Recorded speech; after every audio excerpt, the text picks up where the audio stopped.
Empezamos con 194, comprado con sangre por Cristo. Comprado con sangre por Cristo, con gozo al cielo yo voy. Librado por gracia infinita, ya sé que su hijo yo soy. Lo sé,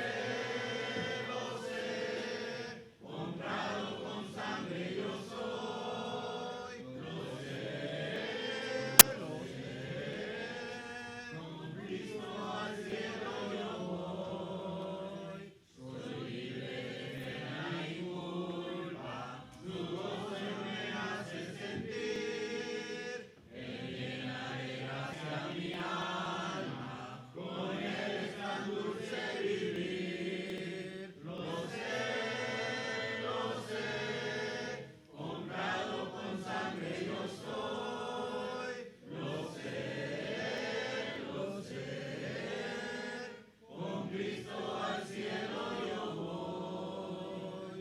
En Cristo yo siempre medito y nunca le puedo olvidar. Callar sus favores no quiero, voy siempre a Jesús a alabar. Lo sé, comprado con sangre yo soy. Lo sé, con Cristo al cielo yo voy. Seguro sé que la belleza del gran rey yo voy a mirar. Ahora me guarda y me guía y siempre me quiere ayudar. Lo sé, comprado con sangre yo soy. Lo sé, con Cristo al cielo yo voy. Yo sé que me espera corona, la cual a los fieles dará. Jesús Salvador en el cielo, mi alma con él estará. Lo sé, comprado con sangre yo soy. Lo sé, con Cristo al cielo yo voy. 196, la hermosura de Cristo. Eso es no más que una estrofa, entonces por favor de repetir. Cantar dos veces esta. La hermosura de Cristo deseo tener, de su amor y pureza reflejo ser. Limpia mi corazón, toma de posesión, lo hermoso Jesús podré así tener. La hermosura de Cristo deseo tener, de su amor y pureza reflejo ser. Limpia mi corazón, toma de posesión, tu hermosura, Jesús, podré así tener.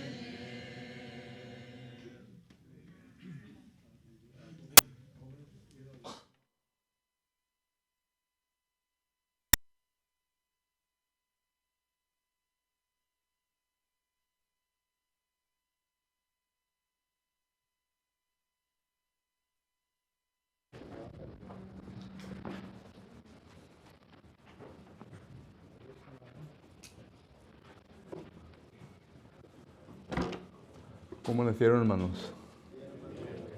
Qué bueno. Oye, hermano Juan, bienvenido, brother. Hermano jalador, Que me cambian esto por acá, hermanos. Muy bien. Le queremos dar las gracias a todos ustedes que nos están sintonizando por medio de Facebook hoy en esta mañana. Estamos contentos por su presencia a través de este medio. Queremos volver a recordarles que aquí estamos para servirle con cualquier necesidad espiritual que usted pueda tener. Ahí en su pantalla aparecen varios medios con cómo se puede poner en contacto con nosotros. Si nos va a llamar, llame cuando estamos congregados aquí, porque es cuando le van a contestar su llamada. Y si no, pues puede usar los otros medios para ponerse en contacto con nosotros. Pero aquí estamos listos para ayudarle con sus necesidades espirituales. Queremos que venga y nos visite. Estamos localizados en 4002 East Richardson Road, en la ciudad de Edinburgh, Texas. Y para el resto de nosotros que estamos aquí, hermanos, bienvenidos todos para continuar nuestro estudio con el libro de Apocalipsis. Pero antes de... Miré a mi esposa que entró con el sombrero y yo bien el capítulo 1. Se ha dicho que se va a ir un poco despacio con los estudios de Apocalipsis. Y hemos visto que habla del mensaje. Ok. Primeramente vimos la fuentes, ¿verdad? Segundo, vimos la promesa. Tercero, vimos los recipientes.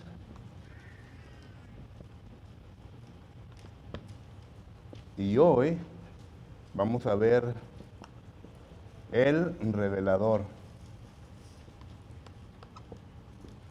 Apocalipsis 1, 1 y 2, Apocalipsis 1, 3, Apocalipsis 1, 4, Apocalipsis 1, del 5 al 8. ¿Ok? Noten, hermanos, que muchos dicen, bueno, ¿por qué no tiene notas? Sí tengo notas, hermano, pero me estoy llevando tiempo para escribirlas, ¿verdad? Pero esto es bueno porque aquí se están teniendo varias cosas. Número 1, cómo hacer un bosquejo. Número 2, cómo bosquejear lo textual de un libro. ¿Ok? Claro que hay muchas cosas entre medio de aquí, ¿verdad? Por ejemplo, cuando se sacan estos puntos, ¿verdad? Uno tiene que entender las palabras transisoras que le dicen, tiene que entender concerniente a los párrafos, tiene que entender concerniente a la oración tópica, tiene que entender sobre los puntos sobornantes, solo que hay muchas cosas que van en todo esto, ¿verdad? Pero sí se mira fácil, pero no es fácil. Pero lo hago para que ustedes vayan entendiendo todo esto, ¿verdad? Porque en el estudio de hermenéutica, esto más adelante se va a estudiar. Pero ahorita, ¿verdad? Para que ustedes lo estén viendo. Y claro que el mensaje, ¿verdad? Está en Apocalipsis 1, del 1 al 20. ¿Ok? Pero ya estamos en el punto número 4, el revelador. Y que es nuestro Señor Jesucristo. Y claro que de aquí, ¿verdad? Ya empezamos con el primer punto del capítulo 5. Y note lo que dice en Apocalipsis capítulo 1, versículo 5. Dice, y de Jesucristo el testigo fiel. Noten que del 5 al 8 ya son solamente descripciones de nuestro Señor Jesucristo. Recuerde cuando estuvimos viendo la fuente, estuvimos viendo concerniente a la revelación o el proceso de la revelación. Estuvimos viendo que todo viene de la mente de Dios, todo viene de la mente del Padre. Y claro, ¿verdad? Que Jesucristo y el Espíritu Santo tienen parte también en todo esto. Pero miramos nosotros que del Padre al Hijo, del Hijo al ángel y del ángel al Juan. Solo que este es el proceso, esas son las fuentes en cómo vemos nosotros la revelación divina. Y estuvimos viendo de que del Padre al Hijo no hay ninguna falsedad, porque ambos son verdaderos. Esto claramente lo enseña la Escritura, que Dios es verdadero, y en Él no se encuentra ninguna tiniebla, ni tampoco ningún pecado. Solo que eso ya lo entendemos claramente. Y miramos nosotros que de Jesucristo al ángel también existe lo mismo, porque son seres espirituales seres que están cerca de Dios. Lucas capítulo 1, versículo 9 dice que los ángeles moran alrededor de Dios. Y Hebreos capítulo 1, versículo 13 dice que los ángeles son los mensajeros de Dios. El problema ya existe, ¿verdad? Bueno, ni aún del ángel a Juan, porque ya es sobre inspiración plenaria. Hemos hablado un poco de esto. Que el ser humano retiene todas sus características, puede pensar, tiene libre albedrío para hacer decisiones y para hacer decisiones equivocadas y decisiones correctas. Recuerden lo que dice Isaías capítulo 7, versículo 14 al 15 de Jesucristo, que Jesucristo había de venir a este mundo y por causa de que Él había de ser revestido de un cuerpo humano, Él iba a tener la capacidad para hacer decisiones malas y correctas. Solo que mientras que estamos en este cuerpo humano, tenemos esa capacidad. Solo que ahí está el problema. Que algunos se preocupan por estudiar la Biblia para poder enseñar lo que es correcto y no una falsedad. Mientras que otros no se preocupan por eso, sino que ellos simplemente son como tipo pericos, ¿verdad? Lo que escuchan, vienen a comunicar, sin investigar, sin hacer nada concerniente a lo que la Biblia nos enseña para ver si es la verdad. Eso es lo que hizo un tal problema. Pero concerniente al revelador, ya aquí Juan o la Escritura o Dios nos está dando a entender que no hay ningún problema concerniente a Él, que todo es verdadero. Y primeramente, como dice aquí, ¿verdad? En el versículo 5, que Él es un testigo fiel. Solo que la pregunta es, ¿testigo de quién? Del Padre. Viene a ser testigo del Padre. En otras palabras, recuerden ustedes que hay versículos en donde Jesucristo dice, revísteme de la gloria que tuve contigo antes de que empezara el mundo. Solo que Jesucristo desciende de la deidad. Primera de Pedro, capítulo 1, versículo 18. Ahí miramos nosotros una conversación entre la deidad, entre el Padre, el Hijo y el Espíritu Santo.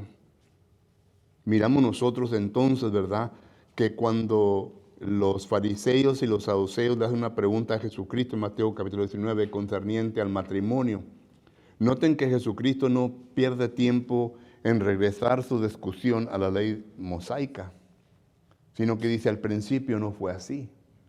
Él se regresa todo hasta el principio, cuando Dios revela correctamente concerniente al matrimonio, y es Génesis capítulo 1. ¿Para qué te vas a envolver en discusiones, verdad, que no tienen nada que ver con lo que se está tratando de lograr? Solo que estos versículos nos dan a entender que Jesucristo es eterno y que Jesucristo es un testigo fiel. Él viene y desciende lo alto, y viene a traerlos, ¿qué? La gracia y la verdad, dice Juan capítulo 1, versículo 17. Y la verdad de todo lo que nosotros necesitamos que entender. Otra vez regresamos al punto, ¿verdad?, de que en el tiempo de Jesucristo ya había muchas tradiciones de los hombres. Y las tradiciones de los hombres salían de un libro llamado el Talmud. Ya hablamos bastante de esto. Era un comentario de los judíos. Y ellos predicaban y enseñaban. Por ejemplo, los judíos habían cambiado concerniente al día sábado. En el día sábado se podía caminar ya unos 7 octavos de milla y no era pecado. Pero la Biblia decía que en el día de reposo no se trabajaba y no se caminaba. Pero los judíos decían, sí puede, son 7 octavos de milla. Y lo hicieron para su conveniencia, esa tradición. Solo que varias cosas que miramos nosotros concerniente a esto. Pero Jesucristo vino a declarar la verdad. Y la verdad absoluta. ¿Ok? Solo que no tenemos problemas concerniente a este primer punto, ¿verdad? Que Jesucristo es el testigo fiel. El primogénito de entre los muertos. ¿Fue Jesucristo el primogénito entre los muertos? No. Lucas capítulo 7, Jesucristo resucitó ¿a quién? Al hijo de la viuda, ¿recuerdan? En ahí lo resucitó. Solo que eso automáticamente nos da a entender que Jesucristo no fue el primogénito de entre los muertos. Pero ahorita vamos a ver por qué, dice la Biblia lo que dice. Y también tenemos nosotros, por ejemplo, al amigo de de Jesucristo, en Juan capítulo 11. ¿Quién fue? Lázaro. Jesucristo lo resucitó de entre los muertos. Jesús dijo, no ha muerto, sino que duerme. Y luego también tenemos a Tabita, Hechos capítulo ¿qué? 9, en donde miramos nosotros, ¿verdad?, que vinieron a resucitar los apóstoles a Tabita. Solo que Jesucristo no fue ni es el primogénito entre los muertos. Entonces, ¿por qué dice la Biblia que es el primogénito entre los muertos? Porque Jesucristo es el que ha muerto para ya no morir más. El niño que Jesucristo resucitó volvió a morir. Lázaro volvió a morir. Tabita volvió a morir, pero Jesucristo no murió, sino que Él fue glorificado por el Padre, y en esa glorificación Él fue sentado a la diestra de Dios. Esto lo declara Hechos capítulo 2 y versículo 27 en adelante.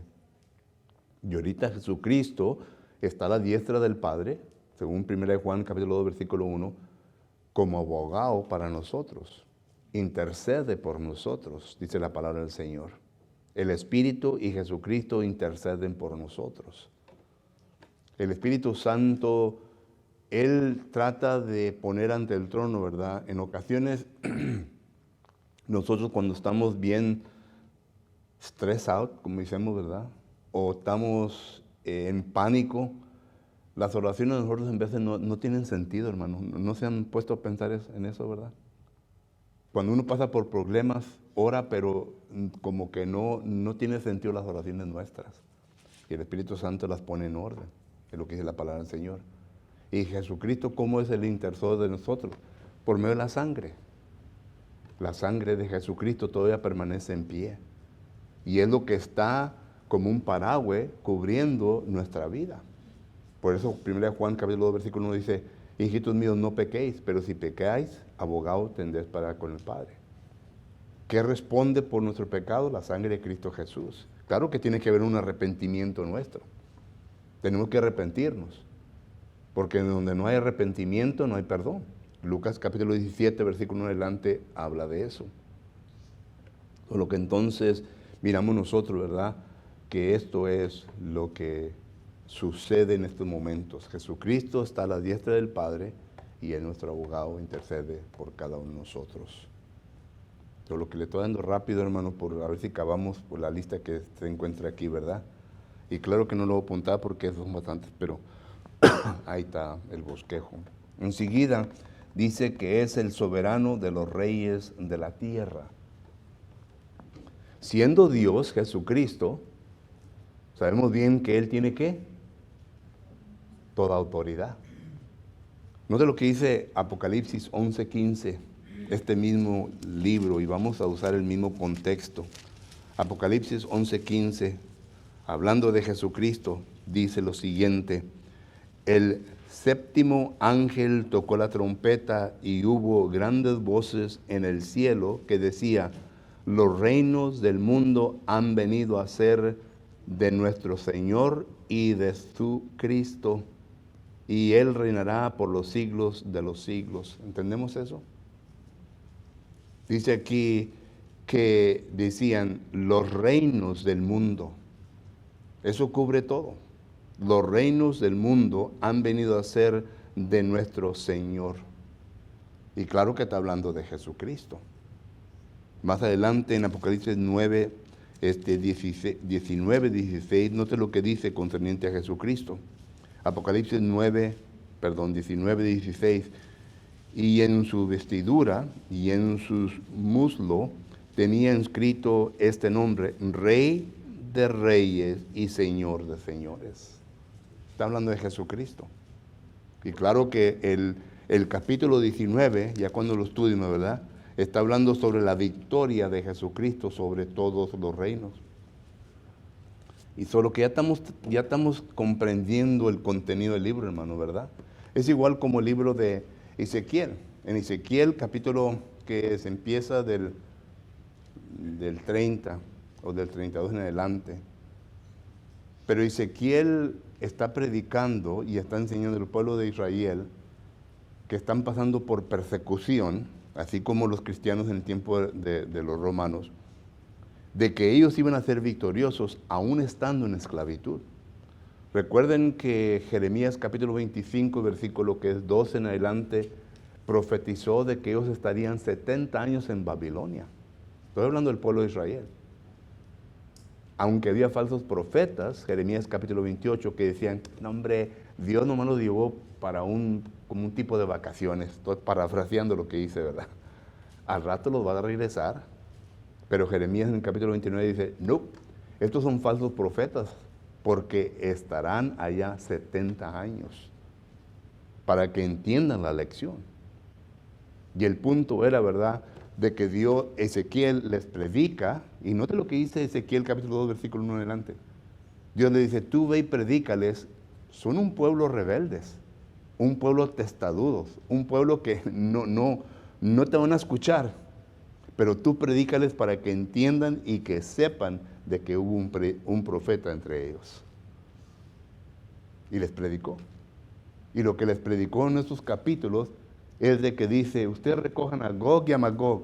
En otras palabras, está diciendo Ezequiel, ustedes recojan todos los enemigos que hay en el mundo y Dios los va a esparramar como carne sobre toda la tierra. Esto es lo mismo que está sucediendo en el capítulo 19. Y nada de eso de la guerra de Armagedón. Capítulo 16, solo que eso es algo que me estoy avanzando, hermano, en el estudio, ¿verdad? Pero yo sé bien que ya están ansiosos de llegar a esos puntos, pero pues, buéname, hasta llegamos. Pero en Apocalipsis capítulo 19, versículo 16, habla de esto, de que Jesucristo es Rey de Reyes. Eso es interesante porque cuando volteamos al libro de Daniel, en el libro de Daniel, hermano, otro profeta que profetizó durante la cautividad, estamos hablando de 606 a 536. Los dos profetas que profetizaron en la cautividad fue Daniel y Ezequiel. Pero note lo que dice Daniel, capítulo 2. En Daniel capítulo 2 y versículo que es, me parece que es el 21. Dice el versículo 21, Daniel 2:21, Él, refiriéndose a Jehová Dios, muda los tiempos y las edades, quita reyes y pone reyes, da la sabiduría a los sabios y la ciencia a los entendidos. Note lo que dice. El libro de Daniel está hablando de los reyes y los reinos que habían de venir en el futuro. Habla de todos. Habla de los romanos también. Pero noten lo que dice, Jehová Dios quita y pone. Y Jehová Dios incluye a Jesucristo, porque ya estuvimos viendo que Él es el testigo verdadero, el testigo fiel. Eso es lo que incluye a Jesucristo. Y Jesucristo también tiene esa capacidad. Y noten que dice que es el soberano sobre todos los reyes de la tierra. Eso quiere decir que Él tiene autoridad. Toda la autoridad. Toda la autoridad. La misma autoridad que tiene el Padre, la tiene Jesucristo. Así como la tiene el Espíritu Santo. Es omnisciente, es omnipotente y se va a la lista. Este es Jesucristo. Solo que Jesucristo le está dando a entender al pueblo que está pasando persecución en aquel entonces, que Él es el soberano Rey de los reyes. Pero ¿qué significa todo esto para nosotros, hermanos? Estoy dando solamente, estamos mirando el versículo y estamos haciendo un exégesis de este versículo, pero ahora la aplicación. ¿Qué significa esto para usted y para mí? ¿Qué significa de que Jesucristo es el testigo fiel? ¿Qué significa de que Jesucristo es el primogénito de los muertos? ¿Qué significa que Jesucristo es el soberano de los reyes de la tierra? Jesucristo está en control de todo. Y usted me pregunta, bueno, ¿Jesucristo está controlando a Joe Biden? Sí.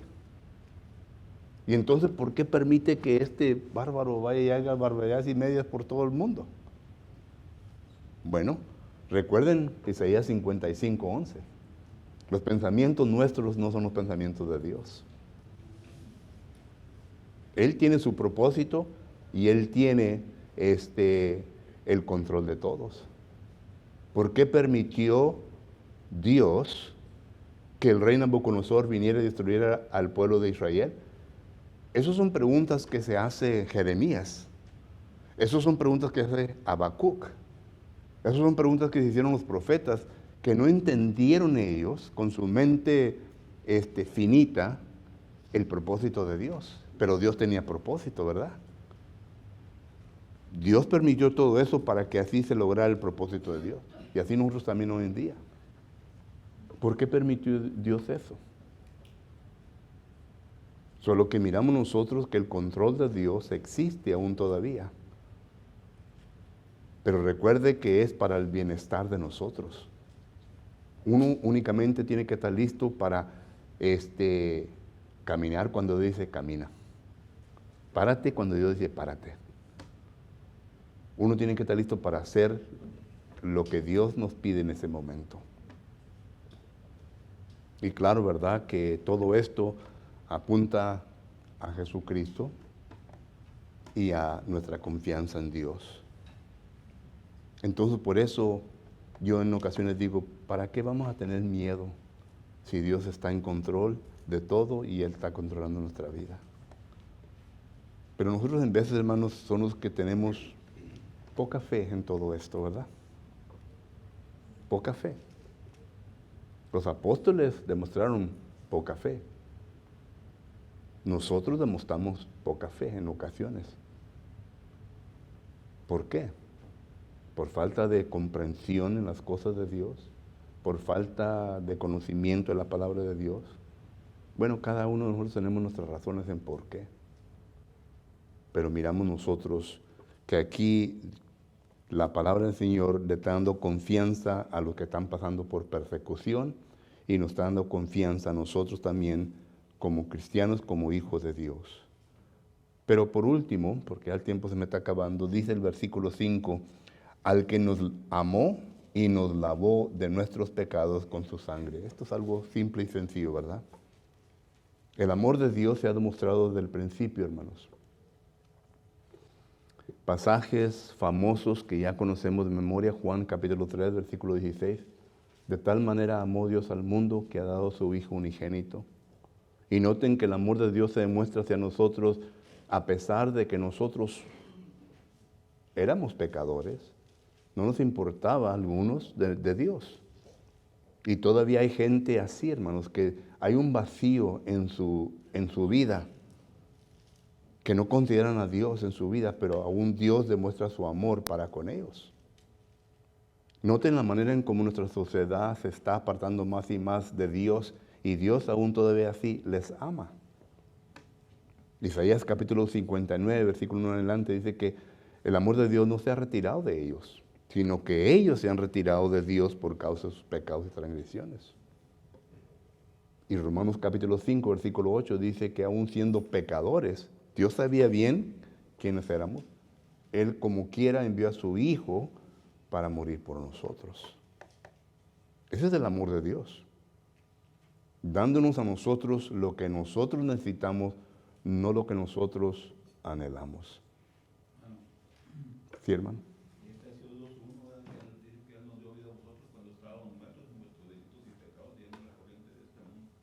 Así es. Lo que es tocante a Cristo, en Filipenses 2:5 dice, hay en vosotros pues este sentir que hubo también en Cristo Jesús, el cual siendo en forma de Dios no se estimó al ser igual a Dios como cosa que aferrarse, sino que se despojó a sí mismo tomando forma de siervo, hecho semejante a los hombres, estando en condición de hombre, se humilló a sí mismo, haciéndose obediente hasta la muerte y muerte de cruz, por lo cual Dios también le exaltó hasta lo sumo y le dio un nombre que es sobre todo nombre. Así es. Y ahí se demuestra el amor de Dios y el amor de Cristo para con todos nosotros. Y aún así, hermanos, en ocasiones nosotros le pagamos por un bien mal. Pisoteamos la sangre de Cristo Jesús, entendiendo bien de dónde hemos salido y qué nos ha dado Dios, ¿verdad? En ocasiones se nos van los pies y pisoteamos la sangre, como dice Hebreos capítulo 10, pisoteamos la sangre de Cristo Jesús. Pero gracias a Dios que Él es un Dios misericordioso, que si regresamos a Él y pedimos perdón, ¿verdad? Él nos perdona. Ya muchos se ponen en lugar de Dios y dicen, bueno, Dios, yo no creo que Dios perdone a esa persona. Bueno, ya es cosa entre Dios y la persona. Ya si uno se mete en esos asuntos, ya entonces está violando Mateo capítulo 7, ¿verdad? Está uno juzgando no justamente, sino que está juzgando con el barrote ahí en su ojo. Que Jesús dice, quítate la viga primeramente de tu ojo y luego, ¿verdad? Ve. El juzgar no es mal, hermano, pero cuando se juzga justamente, Juan capítulo 7, versículo 24 dice, y justamente es con la palabra de Dios. Usted y yo no tenemos derecho de juzgar, pero Dios sí tiene y lo hace por medio de su palabra. Nosotros no solamente llevamos la palabra de Dios a la persona para decir, ahí está el texto. No, que tú, no, ahí está el texto, hermano. Es lo que el texto dice. Es lo que Dios dice. Si tienes problema, entonces lo tienes con Dios, no conmigo. Punto. Pero Jesucristo nos ha lavado, dice aquí el versículo 5, ¿verdad? Dice, nos ha lavado de los pecados con su sangre. Y ya hemos estudiado mucho esta frase que ya la debemos de comprender, hermanos. Cuando una persona es un pecador, pecadora, y que aún todavía no ha entrado en Cristo Jesús, ahí es donde viene a tener contacto con la sangre de Cristo Jesús. Ahora, cuando nos acercamos y que la persona es sumergida en las aguas del bautismo, no se va a poner roja. Pero sabemos bien que ahí tiene contacto con la sangre de Cristo Jesús.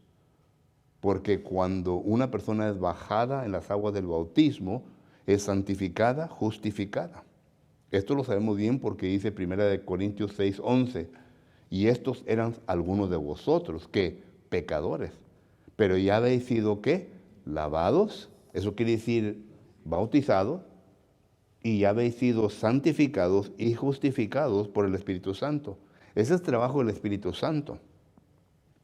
Recuerden que Jesucristo cuando murió en la cruz del Calvario, mandó y envió al Paracleto, al Espíritu Santo. Y el Espíritu Santo ahora ya empieza su obra, empezó su obra.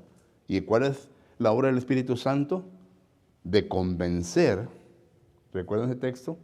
En Juan capítulo ¿qué? 16 y versículo 8, de convencer al pecador.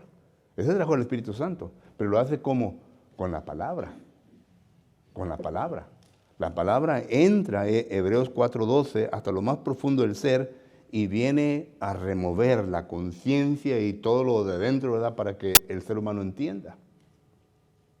Para que venga a ser persuadido y convencido. Ese es el trabajo del Espíritu Santo. Y entonces ya cuando llega a ese punto, por medio de la palabra, contestan como Hechos capítulo 2, versículo 37. Varones hermanos, ¿qué haremos? Noten, ya estaban completamente convencidos. Varones hermanos, ¿qué haremos? Ya sabían bien. ¿Y quién hizo eso? ¿Pedro? No. Fue el Espíritu Santo por medio de la palabra.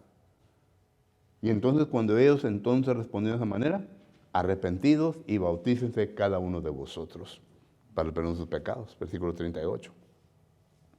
Y entonces ya cuando pasa de esta etapa de convencer al pecador, Juan 16:8, ya entra la segunda etapa, y en la segunda etapa es de ser sumergido en las aguas del bautismo, y el Espíritu Santo ahí continúa su trabajo de santificar y de justificar. Eso vemos nosotros que ocurre cuando la persona es sumergida en el agua, pero no se ve todo esto físicamente. Lo entendemos porque la Biblia lo enseña. Y el Espíritu Santo es el cual, ¿quién? Nos levanta a una vida nueva. Es el Espíritu Santo. Aunque el predicador, la persona bautizando, venga a levantar al pecador y el viejo hombre se queda debajo del agua y viene a levantarse una nueva criatura, 2 Corintios 5:17, el Espíritu Santo está haciendo todo ese trabajo. Y desde ese momento, el Espíritu Santo viene a añadir al grupo de los redimidos, Hechos 2:47. Y 1 Corintios capítulo 12, versículo 13. Eso lo hace todo el Espíritu Santo. El hombre no tiene que ver nada con eso. Por eso decimos nosotros, porque hay personas que dicen, bueno, yo fui bautizado, ¿no te bautizaste pues allá en la Bautista, o allá con los mormones, o esto y lo otro? Ese bautismo no es válido. ¿Cómo que no? Ustedes predican y enseñan que uno se bautiza para el perdón de los pecados. Yo me bauticé para el perdón de los pecados. Bueno, quizás se haya bautizado para el perdón de los pecados, pero hay la parte humana y la parte divina. La parte humana se vino a manifestar, pero la parte divina, en donde Dios es el que hace llamamiento, en donde Jesucristo es el que te limpia con la sangre, y donde el Espíritu Santo es el que te añade a la iglesia, no ocurrió. ¿Cómo puede el Espíritu Santo, que es la verdad y que es Dios, añadirte a un cuerpo diferente el cual Él ha escrito en su Biblia? Díganme eso. ¿Cómo va el Espíritu Santo a añadirte a los mormones, a los bautistas, etcétera, etcétera, verdad? Cuando en la Biblia dice que hay un solo cuerpo. Es una contradicción. Es una contradicción.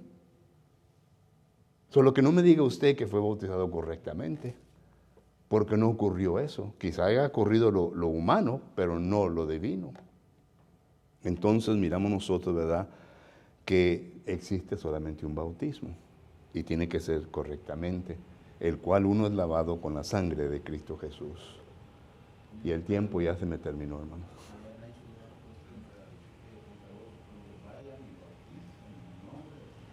Correcto. Y aún así, hermanos, el bautismo de Juan el Bautizador fue mandado por Dios. Era mandado por Dios y aún Dios ya no lo aceptaba por causa de que ya había pasado el Antiguo Testamento ¿a qué? Al Nuevo Testamento. Y ahora es algo diferente. Si Dios no aceptó ese bautismo, ¿qué creen ustedes que Dios va a aceptar los otros bautismos que el ser humano ha fabricado? No. No lo va a aceptar. Hermano, tocante al querer, ¿verdad?, saber de Dios, la persona tiene que poner de su parte. Como dice, ¿verdad?, 119, 130, que saben, la expresión de tu palabra alumbra y hace entender a los simples. Así es. Así es. También allá en el libro de Job 17, no, Job 22, 17, tocante a que uno da, Dios lo bendice a uno, en veces de tanta bendición que nos da, como dijo usted, pagamos mal a Dios, que no queremos ceder. Ahí dice claramente, ¿qué les había hecho omnipotente? Se había llenado de bendiciones. Y este punto es crítico, hermanos, porque saben ustedes que ya la iglesia de Cristo está aceptando a bautistas, a metodistas y a todos los que se han bautizado, ¿verdad? Ya. ¿Y sabe quién empezó esto?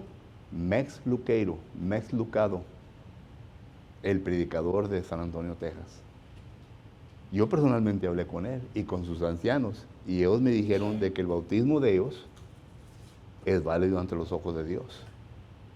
Por eso hay que muchos libros ahora que hermanos han escrito, ¿existen cristianos entre las denominaciones? Pongan atención a la pregunta, ¿existen cristianos entre las denominaciones? No. Se llamarán cristianos, pero no existen entre las denominaciones. El hermano Ruby Shelby ya también cambió su mente. Estoy hablando de hermanos que en un tiempo se consideraron hermanos pilares de la iglesia de Cristo. El hermano Ruby Shelby, el hermano Lucado, y otros hermanos que, pues, en aquel tiempo defendían la verdad, pero ahora que ya han cambiado su mente. Ahora, ¿qué les ha llevado a ese punto?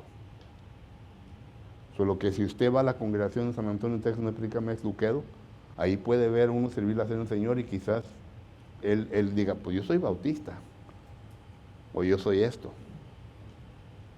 Porque ya existe dentro del cuerpo de Cristo Jesús. Por eso, Apocalipsis 1:5, ¿verdad?, tiene mucho sentido y tiene mucho poder en la enseñanza que enseña. Y con eso termino. No, por eso digo, va de un punto a otro. Ya en Donde predica Max Lucado ya no es la Iglesia de Cristo, sino que dice la iglesia.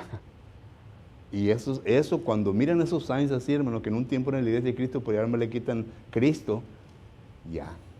Mira uno que están apelando a la gente, no a Cristo, no a la verdad. Solo que, ¿y quién no conoce a Max Lucado? ¿Quién no tiene libros de él? E incluso ha escrito una Biblia, The Max Lucado Bible. Solo que tengamos cuidado. El tiempo se me terminó, hermanos, y gracias por su tiempo. Y vamos a prepararnos para nuestra segunda hora. Gracias.